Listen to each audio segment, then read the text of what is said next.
Good morning students. आज करेंगे हम परिसज्जा के उद्देश्य।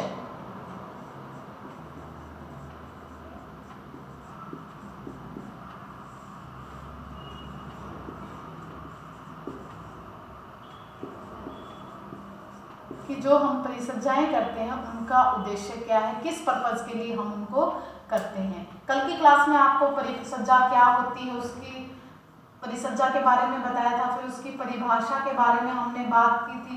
आज हम करते हैं परिसज्जा के उद्देश्य क्या हैं, इसके उद्देश्य के बारे में बात करेंगे। तो सबसे पहले परिसज्जाएं क्यों करते हैं, तो सबसे पहला है इसका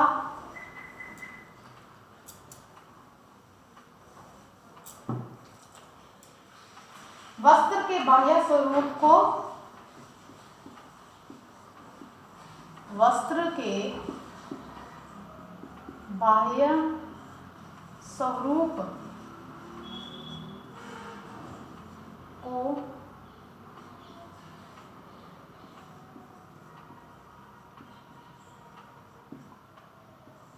तथा आकर्षक बनाना।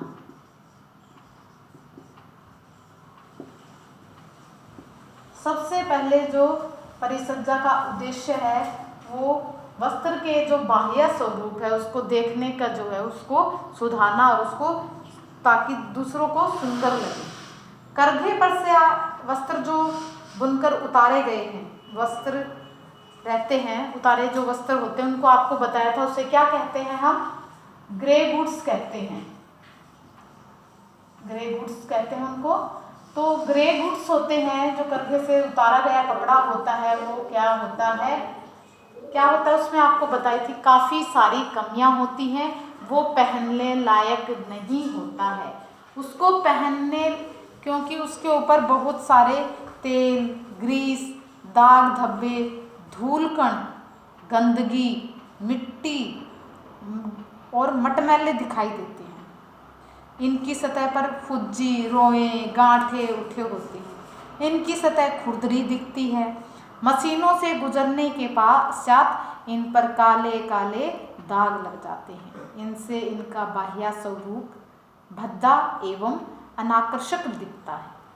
वस्त्र पर लगे दाग धब्बे छुड़ाना आवश्यक होता है।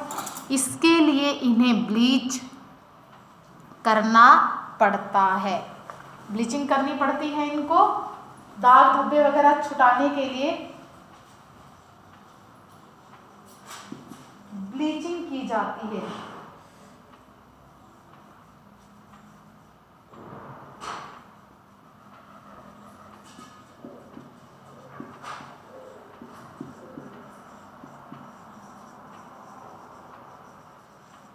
ब्लीचिंग की जाती है इन पर। ब्लीचिंग करने से क्या होता है, ये जो भी दाग धब्बे वगैरह होते हैं वो उतर जाते हैं, कपड़ों में शाइनिंग आ जाती है। और जो रोएं, गांठें, फुज्जी होती है उनको काट कर ब्रश से झाड़ दिया जाता है ताकि सतह चिकनी, कोमल एवं स्वच्छ हो जाए। वस्त्र बुनते समय कहीं कहीं धागे छूट जाते हैं अथवा ढीले रह जाते हैं, इसलिए इनकी सतही दोषों को परिसज्जा के द्वारा दूर किया जाता है। दोषों को छिपाने के लिए भी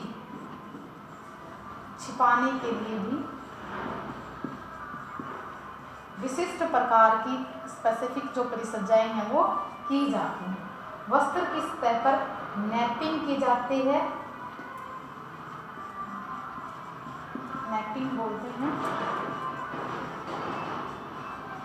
नैपिंग की जाती है। जिससे नैपिंग से क्या होता है, जो सतह के जो दोष होते हैं वो छिप जाते हैं। इस प्रकार परिसज्जा द्वारा वस्त्र के बाह्य स्वरूप को सुधारते हैं और उसको आकर्षक बनाते हैं। फिर दूसरा जो है हमारा पर्पज है वो है वस्त्रों में विभिन्नता लाना।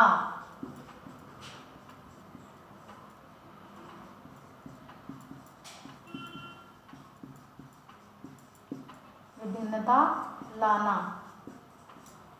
विभिन्न वर्ग के रेशों के धागों से बुनकर जब धागा वस्त्र तैयार करते हैं तो एक जैसे दिखते हैं। इसलिए परिसज्जा द्वारा वस्त्रों में विभिन्नता एवं विविधता लाकर अधिक उनको उपयोगी, आकर्षक, मनभावन एवं रुचिकर बनाया जाता है। इसके लिए इन्हें क्या करते हैं, विभिन्न रंगों से, नमूनों से, प्रिंट से या छाप बोलते हैं,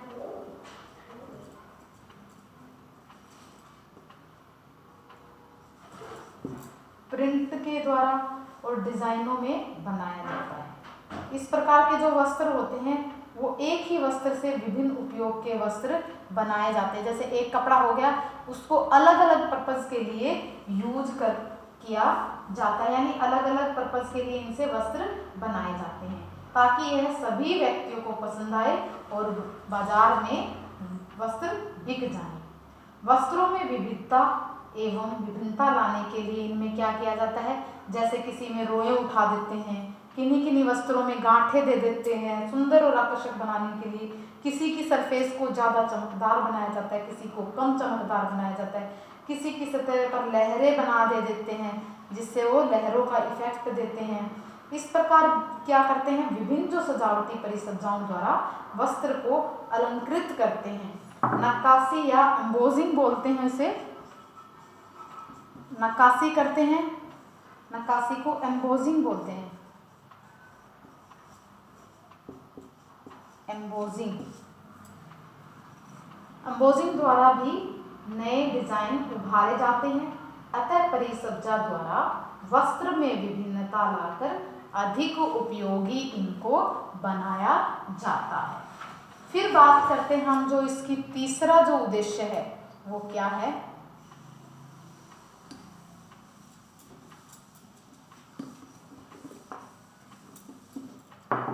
तीसरा उद्देश्य है वस्त्र की उपयोगिता को बढ़ाना।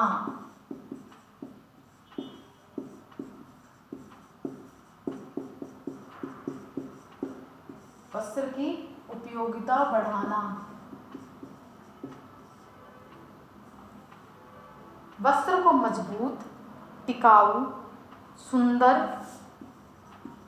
मजबूत, टिकाऊ, सुंदर, चिकना, कोमल, महीन, नवीन एवं ताजगी देने के लिए विविध प्रकार की परिसज्जाएं इन पर की जाती हैं जिससे वस्त्र की कार्य क्षमता में बढ़ोतरी हो जाती है। जैसा कि पहले भी बताया है कि वस्त्र जब कर्घे से उतरता है तो क्या है, गंदे होते हैं, मटमैले होते हैं, भद्दे दिखते हैं। सघन बुनाई से युक्त वस्त्र कड़े और ढीली बुनाई से बुने वस्त्र लिजलिजे और झिरझिरे दिखाई देते हैं। ऐसे वस्त्र टेढ़े मेढ़े एवं आकार विहीन हो जाते हैं। आकार विहीन हो जाते हैं, टेढ़े मेढ़े आकार विहीन हो जाते हैं। अगर ऐसे वस्त्रों से परिधान बनाएंगे तो जरा भी सुंदर नहीं लगेंगे। इसलिए इनको वस्त्रों का क्रय किसी न किसी प्रयोजन के लिए किया ही जाता है। जैसे बच्चों की ड्रेस के लिए पोशाक का परिधान, कुशन कवर, तकिया कवर, टेबल क्लॉथ, अपहोल्स्ट्री, पर्दे के वस्त्र आदि। अतः वस्त्रों में ऐसे गुण लाना आवश्यक होता है ताकि वह प्रयोजन के अनुकूल और उपयोगी बन सके। कुछ परिसज्जाओं द्वारा वस्त्र को जीवाणु एवं विषाणु रोधी भी बनाया जाता है। जीवाणु और विषाणु रोधी भी बनाया जाता है। आपको बताया था कि जीवाणु और विषाणु, ताकि उनके ऊपर जीवाणु और विषाणुओं का आक्रमण ना हो, उनको ऐसे वस्त्र बनाए जाते हैं। कुछ वस्त्रों पर जल अभेद परिसज्जा की जाती है। तो आपको बताया उपयोगिता बढ़ाने के लिए ये अलग अलग प्रकार की इनके ऊपर परिसज्जाएं की जाती हैं, जैसे बरसाती पानी वाटरप्रूफ बनाने के लिए जैसे बरसाती है, तिरपाल है, छतरी के वस्त्र आदि बनाए जाते हैं। फायरमैन की पोशाक को अग्नि अवरोधी बनाया जाता है। इसी तरह कुछ वस्त्रों को सिकुड़न अवरोधी श्रिंकेज रेजिस्टेंस बनाया जाता है ताकि उनमें सिकुड़न ना आए और उपभोक्ता लंबे समय तक वस्त्र से लाभ उठा सके। फिर है इसमें वस्त्र की कार्यक्षमता एवं गुणात्मकता में वृद्धि करना। नेक्स्ट जो है हमारा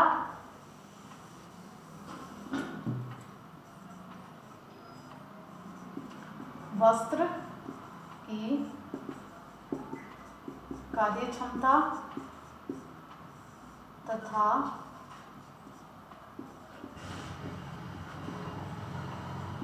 गुणात्मकता में वृद्धि करना। अगला जो उद्देश्य है वो क्या है?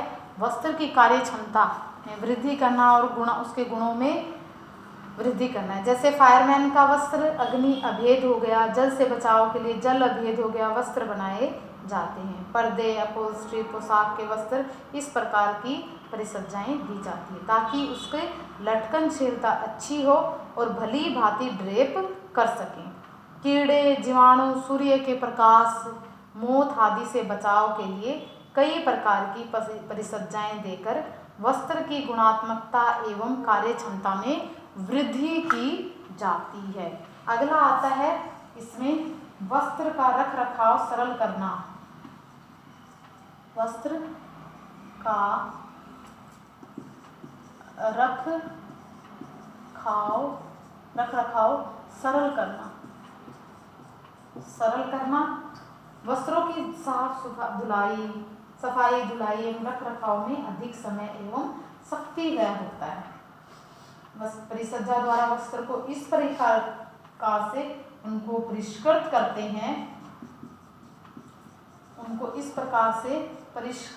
हैं कि उपभोक्ता के सामने पेश किया जाता है ताकि यह कम समय ले,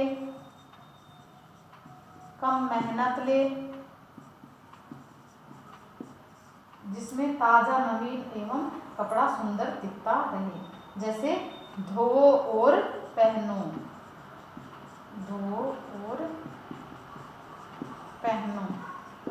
वॉश एंड वियर। वस्त्र स्थायी इस्त्री, परमानेंट प्रेस कर दी जाती है, स्थायी इस्त्री हो गई। सिकुड़न अवरोधी इत्यादि। सिकन अवरोधी परिसज्जा से वस्त्र बार बार पहनने तथा उपयोग आने के बाद भी वो सिकुड़ता नहीं है अगर उसमें सिकन अवरोधी परिसज्जा दे दी जाती है। जैसे चुन्नटें आ जाती हैं कपड़े में, तो अगर सिकन अवरोधी परिसज्जा दे देते हैं तो बार बार उसमें चुन्नटें नहीं पड़ेंगे, रिंकल्स नहीं पड़ेंगे, श्रिंकेज नहीं होगा। इस प्रकार इस हीट सेट द्वारा वस्त्रों पर स्थायी इस्त्री की जाती है ताकि बार बार इस्त्री करने की आवश्यकता ना पड़े। सरल रख रखाव के कारण ही जो सिंथेटिक वस्त्र हैं आज अत्यधिक प्रचलन में है। सिंथेटिक जो वस्त्र हैं, संश्लेषित जो वस्त्र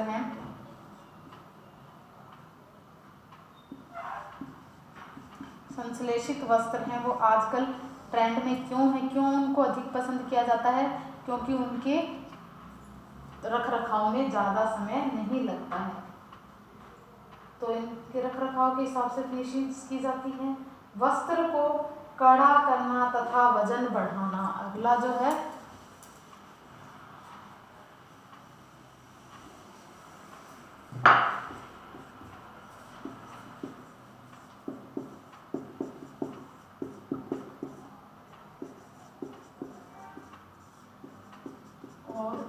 वजन बढ़ाना, कड़ा करना और वजन बढ़ाना। इसमें क्या करते हैं? बुनाई प्रक्रिया के पश्चात कंधे पर से उतरे जो वस्त्र हैं सामने आते हुए अत्यंत क्या होते हैं? ढीले ढाले, रिजलिजेम, झिरझिरे हो जाते हैं, तो उनको क्या किया जाता है? कड़ा करते हैं। और ऐसे जो वस्त्र होते हैं वो किसी काम के नहीं होते, इनका आकार भी टेढ़ा मेढ़ा रहता है, इन्हें उपयोगी बनाने के लिए कुछ कड़ा करना आवश्यक होता है। वस्त्र का कड़ापन अथवा मुलायमियत विभिन्न वर्ग के रेशों एवं उनकी प्रकृति को ध्यान में रखकर किया जाता है। वस्त्रों में कड़ापन लाने के लिए इसमें स्टार्च, मांड, गोंद, अरारोट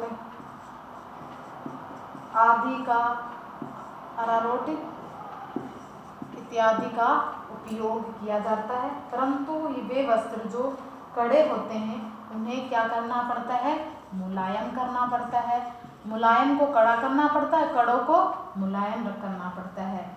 तो इसके लिए इन्हें ग्लिसरीन, मोम, पैराफिन इत्यादि का प्रयोग किया जाता है। सिल्क का जो रेशा है वो प्राकृतिक रूप से ही अत्यंत हल्का होता है। सिल्क है वो क्या होता है? हल्का होता है। नेचुरली क्या है? वो हल्का है।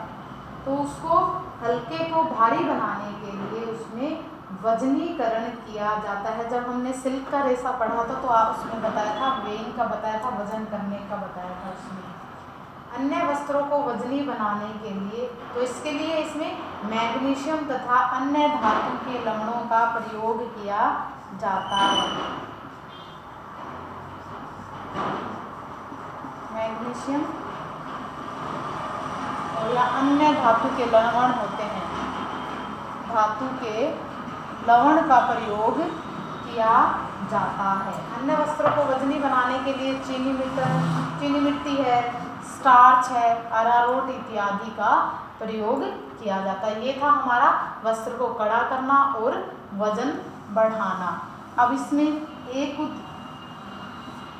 अगला जो उद्देश्य है वो है अनुकरण बनाने के लिए।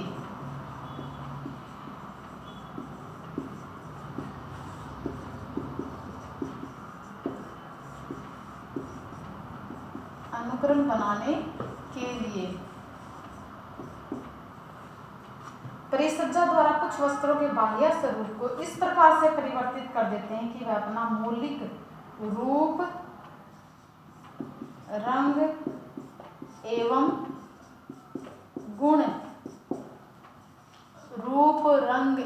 गुण को इस प्रकार से परिवर्तित कर दिया जाता है उनको कि वह अपना मौलिक रंग, रूप, गुण को बदलकर दूसरे वर्ग के रेशे होने का भ्रम पैदा करते हैं। ऐसा लगता है कि ये रेशा वो रेशा है, स्वयं की तो वो उसकी जो क्वालिटीज होती हैं वो छुप जाती हैं और जो दूसरी हैं वो दूसरे होने का भ्रम पैदा करते हैं। इस प्रकार की परिसज्जा अनुकरण वस्त्र बनाने के काम आते। जैसे सूती वस्त्र पर रोएं उठाकर उसे इस प्रकार से बना देते हैं, सूती वस्त्रों पर रोएं उठाकर इस प्रकार से बना देते हैं जैसे कि वो क्या लगता है, गर्म वस्त्र हों और उनमें कुछ गर्मी के गुण भी समाहित हो जाते हैं।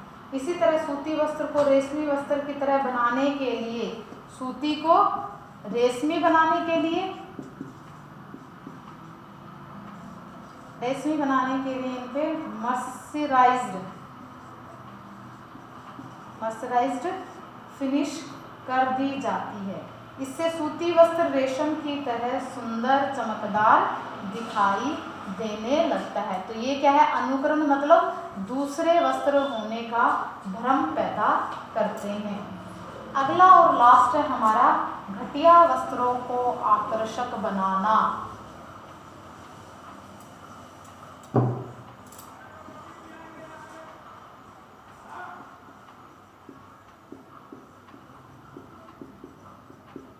घटिया वस्त्रों को आकर्षक बनाना।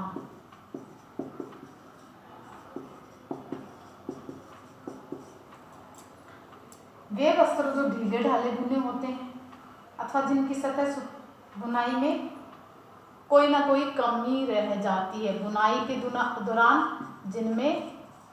दौरान कोई कमी रह जाती है, वैसे वस्त्रों को कई प्रकार की परिसज्जाएं दे देते हैं। जैसे कि कहीं से कट गया है तो उस पर डिज़ाइन बना दिया, पैच बना दिया डिज़ाइनों के द्वारा, या फिर उसके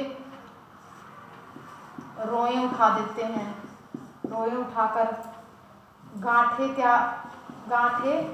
उठाकर उस पर गांठे बनाकर इस प्रकार से आकर्षक एवं सुंदर बना देते हैं, जिससे जो उसकी अवगुण होते हैं वो छिप जाते हैं और वो वस्त्र है उसको काम में लिया जा सकता है। ऐसे वस्त्र घटिया होते हुए भी उचित दाम पर बिक जाते हैं, उचित दाम पर ये बिक्री हेतु चले जाते हैं। तो ये थी आज की हमारी परिसज्जाओं के उद्देश्य क्या है, क्यों हम परिसज्जाएं करते हैं। तो इसमें सबसे पहले आपको बताया था कि वस्त्र का रख रखाव सरल करने के लिए, वस्त्रों के बाह्य स्वरूप को सुधारना तथा आकर्षक बनाने के लिए, वस्त्रों में विभिन्नता लाना, वस्त्र की उपयोगिता बढ़ाने के लिए, वस्त्र को कड़ा तथा वजन बढ़ाने के लिए हम परिसज्जा देते हैं, उसकी रख रखाव को सरल करने के लिए, वस्त्र की कार्य क्षमता एवं गुणात्मकता में वृद्धि लाने के लिए, अनुकरण बनाने के लिए और घटिया वस्त्र को आकर्षक बनाने के लिए परिसज्जाएं की जाती हैं वस्त्रों पर। तो आज के लिए हमारी क्लास में परिसज्जा के उद्देश्य किए, आज के लिए इतना ही।